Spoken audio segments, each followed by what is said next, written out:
Hello and welcome back, guys. Today I'll be showing you how to create visual aids in Power BI. Why would you want to know how to create visual aids such as graphs and tables and many more in Power BI? Well, Power BI is a very powerful data visualization tool that allows us to create interactive and visually appealing graphs and charts to display data. So I'm going to be showing you how to do that today. And make sure to check out the video description as I'll try and leave written instructions there.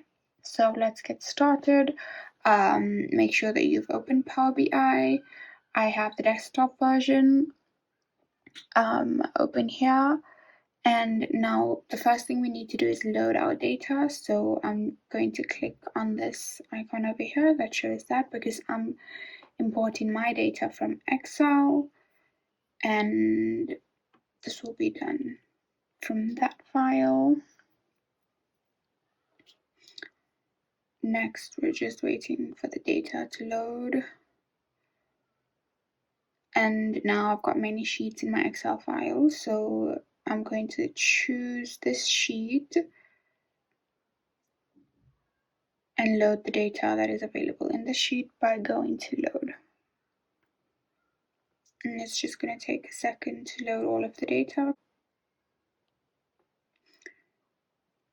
Great, so our data has been loaded. If you go to this fields tab over here, and you can click on the arrow there to see all of the columns that have been loaded.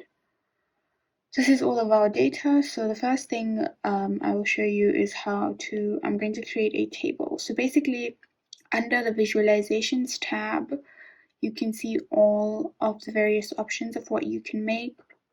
You've got bar charts, you've got a scatter chart, a line chart, just a table.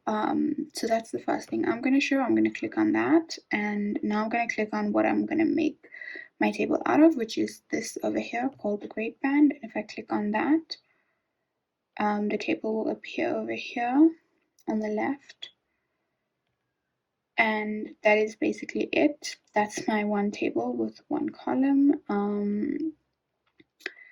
I don't know if you can see, Power BI does tend to have really small font. But that's basically it, guys. And then you can obviously add more to your table by clicking, let's see, something else, and that gives you a larger table with more than one column and more data. And you can do similar stuff. Let's go with maybe a pie chart. If I click on that and let's see. Okay, it seems the data I've clicked on doesn't have much to offer, so let's click on something else. This should actually show something, but I'm not sure. Maybe I don't have data there, but that's okay. That's essentially it. That's how you would basically create your visual aids in Power BI. So if you wanted to know how to do that, then this is the easiest way I know how. And if you know of another way, then make sure to leave a comment below and be sure to subscribe for more videos.